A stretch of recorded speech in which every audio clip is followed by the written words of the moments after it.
اس programme کا تیسرا سوال، انسان کو کس لیے پیدا کیا گیا ہے؟ انسان کو کس لیے پیدا کیا؟ بہت اچھا سوال ہے. یہ بھی جو ہے اسلام اور دہریت، یہ جو ایتھیزم ہے، ایتھیزم کی طرف سے جو ہے نا یہ بہت زیادہ جو ہے سوال کیا جاتا ہے. ہم سب سے پہلے اس کا جواب اللہ تعالیٰ سے ہی لیتے ہیں، قرآن مجید سے. اللہ تعالیٰ نے ارشاد فرمایا سورہ ملک میں، الذی خلق الموت والحیات لیبلوکم ایکم احسن عملا. اللہ تعالیٰ فرماتے ہیں کہ اللہ تعالیٰ وہ ہے جو خلق الموت، جس نے پیدا کیا موت کو، والحیات اور زندگی کو، حیات کو. الذی خلق الموت والحیات لیبلوکم ایکم احسن عملا، تاکہ اللہ تعالیٰ دیکھے کہ کون تم میں سے بہتر عمل کر کے آتا ہے. یعنی کہ اس کا مطلب یہ ہے کہ ہماری جو زندگی ہے اللہ تعالیٰ نے اس لیے بنائی تاکہ وہ دیکھے کہ قیامت کے دن کون ہم میں سے جو ہے بہتر عمل کر کے آئے اور اللہ تعالیٰ اس کو اس کی جزا دے.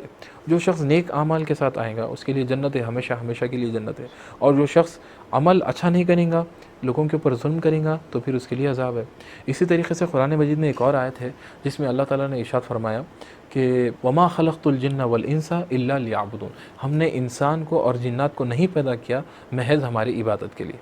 تو اللہ تعالیٰ فرماتے ہیں کہ ہم انسان کو اور جنات کو اس لیے پیدا کیے تاکہ وہ ہماری عبادت کرے، یعنی کہ اللہ تعالیٰ کی عبادت کرے. اللہ تعالیٰ یہ فرماتے ہیں. تو ہمارا جو زندگی کا مقصد ہے وہ ہے عبادت، اللہ تعالیٰ کی عبادت کرنا، یہ اس کا مقصد ہے. اور پھر چونکہ ہماری زندگی ہے، زندگی ہمیں گزارنا ہے، اللہ تعالیٰ ارشاد فرمائے کیف تکفرون باللہ وکنتم امواتا فاحیاکم ثم یمیتکم ثم یحییکم ثم الیہ ترجعون. تم اس رب کو کس طریقے سے ٹھکرا سکتے ہو، تم اس رب کے کیسے نفی کر سکتے ہو جو کیف تکفرون باللہ وکنتم امواتا فاحیاکم، جس نے تمہیں موت دی پھر حیات دی، ثم یمیتکم ثم یحییکم، پھر تم کو اللہ تعالیٰ تم کو موت دے گا، پھر تم کو دوبارہ زندہ کرے گا، ثم الیہ ترجعون، اور پھر وہ اللہ رب العزت کی طرف، وہ اپنی طرف بلائے گا. اس رب کا تم کیسے انکار کر سکتے ہو؟ اور پھر اللہ تعالیٰ قرآن مجید میں ارشاد فرماتے ہیں قل ان صلاتی و نسکی و محیای و مماتی للہ رب العالمین. اے نبی صلی اللہ علیہ وسلم آپ فرما دیجئے کہ میری نمازیں، میری عبادتیں، میری دعائیں، میرا چلنا اٹھنا، زندگی کا ہر لمحہ اللہ رب العالمین کے لیے ہے، جو رب العالمین ہے اللہ تعالیٰ کے لیے ہے. تو ہماری زندگی کا مقصد یہی ہے، قل ان صلاتی و نسکی و محیای و مماتی للہ رب العالمین.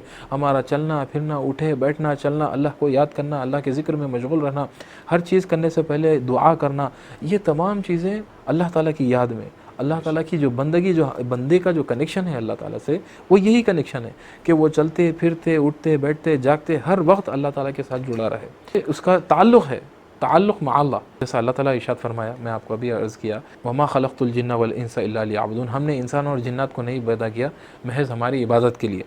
تو کیا پورا دن عبادت کرتے رہیں گے؟ نہیں، ایسا نہیں ہے.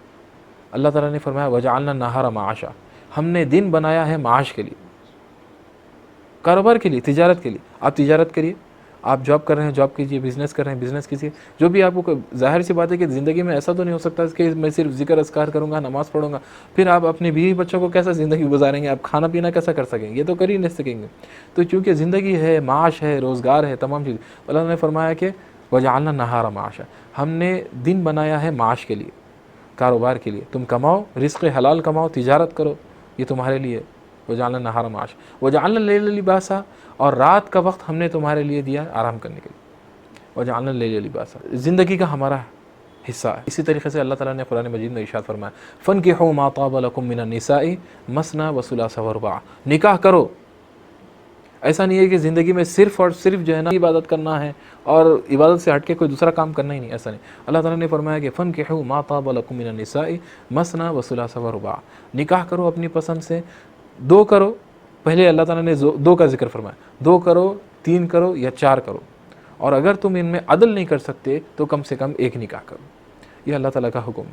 تو قرآن مجید میں اللہ تعالیٰ نے واضح طور پہ بیان فرما دیا کہ وما خلقت الجن والانس الا لیعبدون، ہم نے بندے کو اس لیے پیدا کیا، زندگی کا اس کا جو مقصد ہے وہ اللہ کی رضا ہے، اللہ کی عبادت ہے. لیکن اللہ کی عبادت کے ساتھ ساتھ اس کو بیوی بچے بھی ہے، اس کو زندگی بھی گزارنا ہے، اس کو رزق حلال بھی ہے، اس کو معیشت بھی ہے، معاش بھی ہے، سوسائٹی میں رہنا ہے، لوگوں کو نیکی کی دعوت دینا ہے. یہ تمام چیزیں اس کی زندگی کا حصہ ہے. تو اللہ تعالیٰ کی بندگی اور زندگی کی جو ہماری جو زندگی ہے، وہ زندگی گزارنے کے لیے سب سے بہترین جو طریقہ ہے، اللہ تعالیٰ نے ارشاد فرمایا لقد کان لکم فی رسول اللہ اسوۃ حسنہ، بے شک نبی صلی اللہ علیہ وسلم کی زندگی تمہارے لیے بہترین نمونہ ہے.